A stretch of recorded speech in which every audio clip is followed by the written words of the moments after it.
বাংলা ভাষা আমাদের আমাদের একটা একটা সহজাত টান আছে এটা নিয়ে আমি যে বুঝেছি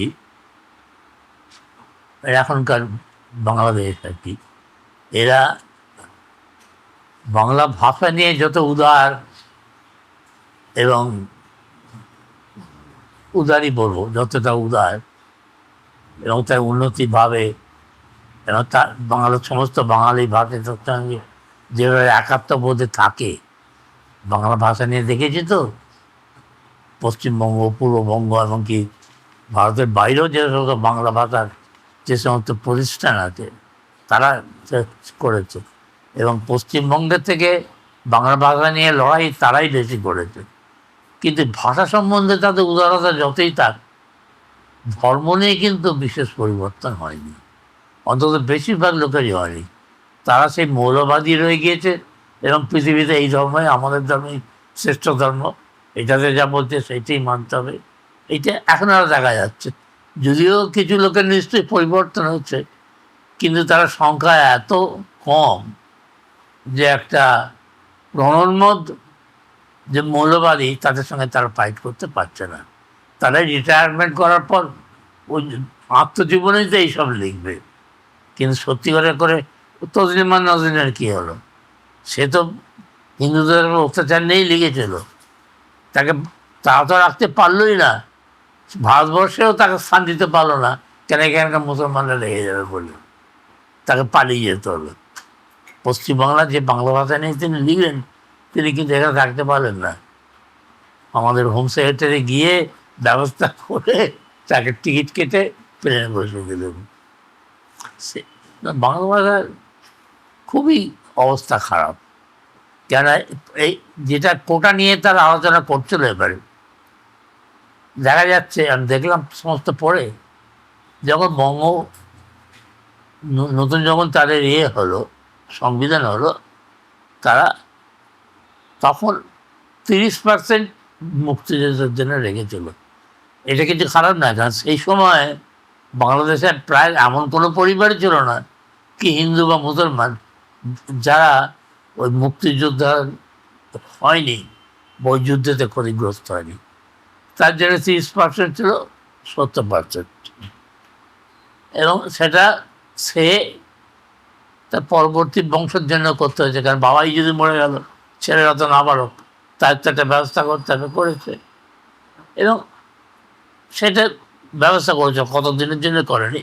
আমাদের যেমন সিরিয়াল কাজ সিরিয়াল টাইপে করা হয়েছিল, ওদেরও সেরকম করা হয়েছিল।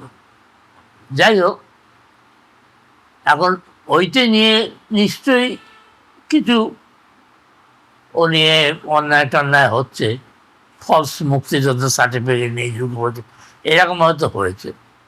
কিন্তু যাই হোক, সেসব যে দেখা গেছে এই গত 4-5 বছর আগে অবধি মুক্তিযোদ্ধার কোটাতে 15% বেশি লোক পাওয়া যায়নি। তোমরা যে বলছে যে 30% আটকে গিয়ে রাখেনি, এবং ওরা পার্লামেন্টের কথা বলেছে, তো মুক্তিযোদ্ধাদের যা দেয়া হয়েছে তাদের দেখা যাচ্ছে তারা যে সমস্ত আমাদের চাকরি ইত্যাদি, সেখানে মাত্র 15% ভর্তি হচ্ছে, বাকি 15% ওপেন করা হয়েছে। আচ্ছা, তা সত্ত্বেও এই আরও যখন কমাতে চাইছিলেন, তখন হাইকোর্ট থেকে ওটা বন্ধ করতে হয়, যে না হবে না। অবশ্যই মুক্তিযোদ্ধাদের পক্ষ থেকে হাইকোর্টে গিয়েছে, তারা একটা ইনজাংশন পেয়ে যায়, এবং শেখ হাসিনার সঙ্গে বলেন না, ও আগে যেটা চলবে। হাসিনা হয়তো মনে মনে খুশি হয়েছে, যাই হোক বাবা, হাইকোর্ট বলেছে, আমি আর কী করবো। কিন্তু পরে আবার সেটা নিয়ে গণ্ডগোল যখন হলো, সুপ্রিম কোর্টে গেল, এবং সুপ্রিম কোর্টে যখন আন্দোলনের 2-3 দিনের মধ্যেই গেল, সুপ্রিম কোর্ট সেটা কমিয়ে বলো না, সমস্ত মিলে 5% না 7% হবে, বাকি সব ওপর।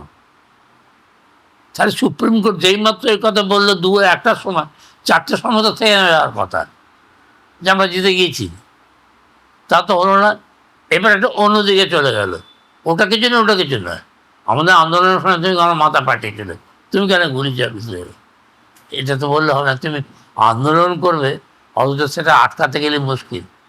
বুদ্ধদেব ভট্টাচার্য এই কথাটা তো আমি মানি, যারা 20,000 লোক তারা জবরদস্তি করে আমার রাইটার্স বিল্ডিং দিকে চলে আসছে, বলছে আমি রাইটার্স বিল্ডিং ঢুকে পড়বো, অকবাই করে বলো, তো আমি কী করবো? আমাকে পুলিশ দিয়ে ঠেকাতে হবে তো নাকি? তা ছেড়ে দেবো।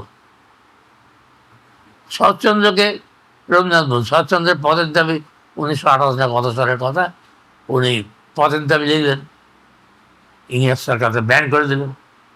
হ্যাঁ, দিয়ে ওকে কড়া ভাষা বললেন তুমি এরকম গ্রহণ আর করবে না। তবু তাকে অ্যারেস্ট করেনি, বইটা ব্যান করে দিলেন। তখন শরৎচন্দ্র রবীন্দ্রনাথকে লিখলেন, বুঝে দেখুন, হ্যাঁ আমাদের এর স্বাধীনতা নেই, এই করছে অমুক করছে অমুক করছে।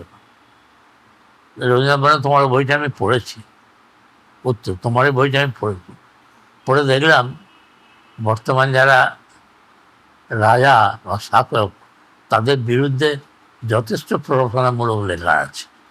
হ্যাঁ, সুতরাং তারা তাদের শাসনের জন্য যদি এটা বন্ধ করে, হ্যাঁ আমরা মনক্ষুণ্ণ হতে পারি, কিন্তু প্রশাসনের দিক দিয়ে সেটা বাধা দেওয়া যায় না। আর তুমি যখন এটা লিখেছিলে, তুমি কি আশা করেছিলে যে আমি সমস্ত প্রজাদের বিরুদ্ধে লিখব আর তারা তাদের সহানুভূতির সঙ্গে আমাকে ছেড়ে দেবে? এই ভেবে তো তুমি লেখো নি। সুতরাং এটা নিয়ে আমি আর কিছু বলতে পারবো না, এই কথা বলছি। সুতরাং তুমি যখন ফাইট করছো তার একটা পয়েন্ট থাকবে, সে পয়েন্টটা তোমার হয়ে গেল। আরজি করে যেমন হচ্ছে, বিচার চাই, প্রথম দিনের মতো বিচার চাই, এক্ষুনি ধরা চাই অমুক তমুক।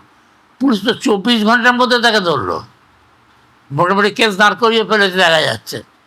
আর যেগুলো সেগুলো এখন আমাদের জানা যাচ্ছে না। এখন আর সেটা কিছু নয়, আর যেন কখনো না হয়। আমাদের বিয়ে কথা, নিরাপত্তা কথা। আরে পৃথিবীতে সব মানুষকে নিরাপত্তা দেওয়া যায়? প্রত্যেক লোকের জন্য একজন করে পুলিশ থাকবে? হতে পারে মাঝে মাঝে। আমেরিকার প্রেসিডেন্টকে গুলি করে মেরে ফেললো, এই ভাইস প্রেসিডেন্ট যে ছিল কিছুদিন আগে তার কানের পাশ দিয়ে গুলি চলে গেল। তো প্রোটেকশন দেওয়া সত্ত্বেও আমেরিকার মতো অর্গানাইজেশন তারাও পাচ্ছে না। মানুষ যদি মনে করেন আমি একজনকে মারবো কি তার ক্ষতি করবো, সে তালে তালে তাকে ব্যাপার সুযোগ পেয়ে যাবে। হ্যাঁ, আমি যদি ভাবি পিনাকিকে মারবো, পিনাকি কত গার্ড নিয়েছে, একবার না একবার সে তো কোনো সময় অসুবিধা পড়বে। তো ওভাবে হয় না, সবসময় prevention is better then cure হয় না। বেশি অনেক সময় cure is better then prevention. এমন শাস্তি দিতে হবে আর লোক ওই দিকে আসবে না। তা বাংলা ভাষা যেটা বলছিল এই এখন হয়ে গিয়েছে, ওরা ধর্মের মধ্যে যা ঢুকে গেছে তাতেই বেজাতে খুব মুশকিল। আপিংয়ের থেকেও করা হলো এই ধর্ম, এর যা তাতেই বেজাতে মুশকিল। বেশ করে এরা দেখছি হিন্দুরাও ধর্ম নিয়ে খুব বটে, কিন্তু তারা এরকম মৌলবাদী নয় বা অন্য ধর্মের প্রতি কোনো ক্ষতি বা অস্বস্তি করে না। হ্যাঁ, আমার ধর্মের মূর্তি পূজা নেই, অত সব পৃথিবীর সব মূর্তিকে উড়িয়ে দাও, এই আর কোন ধর্মের চল। খ্রিস্টানদেরও তো মূর্তি নেই, তাতে কি আছে? গ্রিস আর রোমে ছিল, আর খুব কম জায়গাতেই আছে যারা এখানে মূর্তি পুজো হয়। বেশিরভাগই তো মূর্তি পুজো নেই, কিন্তু তারা অন্য মূর্তিকে মারছে। তালিবানরা যেমন বুদ্ধদেবের মূর্তিতে মারল। খুবই চিন্তার বিষয়, এমন একটা অবস্থায় যে পৌঁছেছে খুব মুশকিল। বাপি, এটা নিয়ে অন্যদিকে সাইডের গল্পটা হবে যে যখন আন্দোলন শুরু হয়েছিল, এটাও তো সত্যি। আমি বাংলাদেশের 2024-এর কথা বলছি। আন্দোলন করতে যাচ্ছে এবং তাদের হাতে লাঠিসোঁটা কিছু নেই, মানে যে আন্দোলনটা প্রথম লেভেলের ছাত্র আন্দোলন যখন শুরু হয়েছে, প্রথম তো কোটা নিয়েই হয়েছিল। হ্যাঁ, তো কোটার কথাই বলছি প্রথমে, তুমি ঠিকই বলছো। কিন্তু কোটার তখন তো প্রায় 200-250 ছাত্র এদেরকে তো মারা হয়েছে। প্রথমে কোটা নিয়ে গত কয়েক মাস ধরে এক মিনিট, 200-250 লোককে যে মারা হচ্ছে, এটা আমার বাড়ির কেউ নয় বললে আমি খুব সহজেই কথাটা বলতে পারছি। কিন্তু যে বাড়ির ছেলে মারা যাচ্ছে তাদের প্রতি তো ওটা হবে না, মানে তাদের তো রাগ হবেই। সেইভাবেই তো গল্পটা ফ্লেয়ার আপ করে। 200-250 লোকের মৃত্যু কি কম মৃত্যু? তুমি বলবে যে বাসে মারা যায় অনেকে, এটা তো বাসে মারা যাওয়া না, এটা দুর্ঘটনা, এটা দুর্ঘটনা নয়, দিস ইজ মার্ডার। না, তারা কি ক্যাম্পাসের মধ্যে পড়েছিল, পুলিশ এসে ফটাফট করে গুলি করে? না, তারা বেরিয়েছে, আন্দোলন যাই করুক না কেন। তো তুমি আন্দোলন করে যদি ঢাকার পার্লামেন্ট ভবন করো কি মুখ্যমন্ত্রীর জায়গায় যায় করো, তাতে আটকাতে হবে পুলিশ। বাড়াবাড়ি একটা হতেই পারে, $200 লোক মারা গেছে, 10 লক্ষ লোক তো মারা গিয়েছিল মুক্তিযুদ্ধের সময়। 10 লক্ষ লোক মুক্তিযুদ্ধ মারা গেছে, তাদের পক্ষে দাঁড়িয়েছিল মুজিবুর রহমান। আজ তার মূর্তির ওপর পিসি করছে, কাগজে বলছে তার মূর্তি তার তুই 250 বললি, তার কি অবস্থা? না, আমি বলার চেষ্টা করছি ছাত্র যারা মারা গেছে তাদের তো এটা তো কোনো উচিত নয়। সে দুঃখ হবে, তার জন্য হবে। তুমি বলো কেন মারা গেল, কেন গুলি চললো, তার কৈফত দাও, সবই হবে। কিন্তু তার তো সেটা ধরো না, তার হিন্দু বাড়ি মারছে কেন, হিন্দু মসজিদ মারছে কেন? তাই তো মৌলবাদীদের ব্যাপার হয়ে গেছে। হ্যাঁ, হিন্দুবাড়িটা খানিকটা ঘটনা, খানিকটা ঘটনা, মৌলবাদী টেক ওভার করেছে, এটা একটা। তাহলে প্রথম থেকেই তারা পেছনে ছিল, এদের করছে। এই আমাদের ডাক্তাররা বলে দিয়েছে যে কোনো পলিটিশিয়ানরা যেন না ঢোকে, এটা একটা ঠিক কথা। তাহলে এইটুকু পড়বে। হ্যাঁ, অনেক পলিটিক্যাল পার্টি বলতে হবে, এই তুই যাও কেস করো, কেস করো, আমরা তোমার পেছনে আছি, কেসের যা খরচ লাগে আমি দেবো। এরকম তো পার্টি সব আছে। আর পার্টি যে আমাদের সিপিএম, কংগ্রেস আমলে যা করছিল, এক পয়সা বাসের ট্রামের ভাড়া বেড়েছিল, 3 পয়সা 5 পয়সা ছিল, বিধান রায় বললো তো বড় লোকসান যাচ্ছে, 1 পয়সা বাড়িয়ে 4 পয়সা 6 পয়সা পুরনো, মানে 6 নয়ের জায়গায় 8 নয়া। এই একদিনে 5টা ট্রাম পড়ে গেল, শিয়ালদা থেকে রাবাজার। তো মানে কি শক্তি প্রদর্শন হয়েই করে, লোকদের এগিয়ে দিল, আর যারা বদমাস তারা ঘরে পড়ে আছে। হ্যাঁ, কোনো নেতা সাথে মরছে না, ছাত্ররা স্বচ্ছ সংবেদন, তাদের সহজেই খেপানো যায়, তাদের এগিয়ে দিল।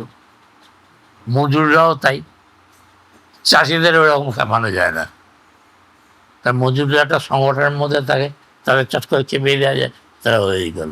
কিন্তু কখনো তুমি দেখতে পারবে না পাঞ্জাবে যে জিনিসটা হয়েছে, সব চাষিদের নিয়ে চলে এসছে, আর ভারত হচ্ছে কোথাও চাষিদের নিয়ে সংগঠন করা যায়নি। সিঙ্গুর আন্দোলনের সময় কিন্তু লোকালাইজড,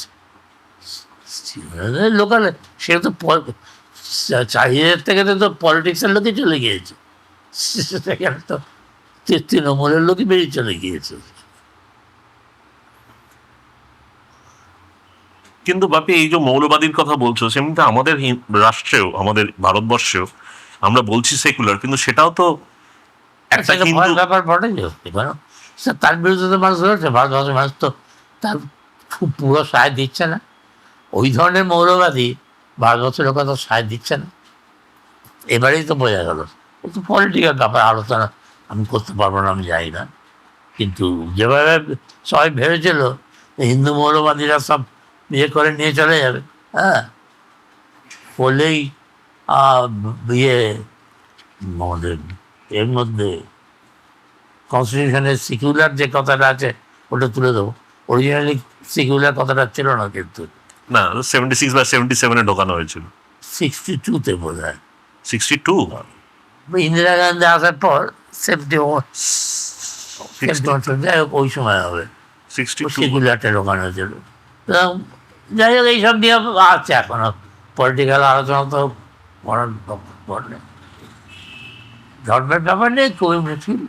তবুও হিন্দু মৌলবাদীরা অনেক ভালো এই জন্যে যে এরা অস্ত্রশস্ত্র যুদ্ধ এইসব করেন না, তারা বলে ধর্ম প্রচার করে জবরদস্তি করে করে, হ্যাঁ, কিন্তু করতে চায় না। যদিও মসজিদ টসজিদ ভেঙে হয়েছে, কিন্তু সে তো অনেক লং রান। বাবরি মসজিদ 150 বছর ধরে তা নিয়ে লড়াই করে করে করে করে করে একটা সুবিধা মতো সুপ্রিম কোর্টে রায় করতে পেরেছে, ব্যাস সঙ্গে সঙ্গে হয়ে গেছে। কিন্তু তার আগে তো 150 বছর ধরে বাবরি মসজিদ যতদূর দেখেছি 1880 সাল থেকে আরম্ভ হয়েছে বাবরি মসজিদ, যেটা রামলালা, রামের জন্মভূমি, ছেড়ে দাও অনেকবার হয়েছে। এখন দুদলই যদি পলিটিক্যাল লাভ করতে গিয়ে মুশকিল হয়ে গেছে। প্রথম হাইকোর্টে করে রায় ছিল কেউ কোনো পক্ষই ঢুকবে না, নিউট্রাল থাকবে, হাইকোর্ট সুপ্রিম কোর্টে, ব্রিটিশ আমল তাই ছিল। সেটা রাখতে গেল না, এরা একটু পার্সিয়াল সুবিধা দিতে গেল। রাজীব গান্ধী হিন্দুদের বলে, ঠিক আছে তোমরা ওই দক্ষিণ পশ্চিম দিকটা ওই দিকে 20 স্কোয়ার ফুট জায়গা নিয়ে একটা মন্দির করতে পারো। এরা যে ঢুকলে ওরাও ঢুকলো, তাহলে এরা বললো আমাদের এখানে মন্দির আছে, তাহলে প্যাকেজ দাও। এই করতে করতে আরম্ভ করো। যদি স্ট্রিক্ট হতে না হবে না, আমার করবে বলবে পাশে আরও জায়গা দাও না। এখন যেমন কত একর জমি দিয়ে দিলে, তাহলে বাবরির মধ্যে বাইরে জায়গা দিতে পারতো, হিন্দুদেরও যেতে পারতো, এদেরও যেতে দাও পড়ো তোমরা। এই জায়গা আর কিছু হবে না, পাঁচজন তুলে লোয়ার গেট করে দেয়, সংরক্ষিত জায়গা। এই আর কি করা যাবে, লং লং চলছে, এখানে চলছে, এরপর মথুরায় করবে, কাশিতেও চলছে। হ্যাঁ, এর লং রান করে। যাই হোক, বাবরিতে যেরকম তবু একটা ফাটাফাটি হয়েছিল, তবু মানুষ মরেনি। এই অন্য ধর্মের মধ্যে এই মারামারি ভাবটা নেই, এই কথাটা বলছি। মানবিক ভাবটা নেই না আছে? অন্য ধর্মে আছে, হিন্দু ধর্ম হ্যাঁ, সেটাই।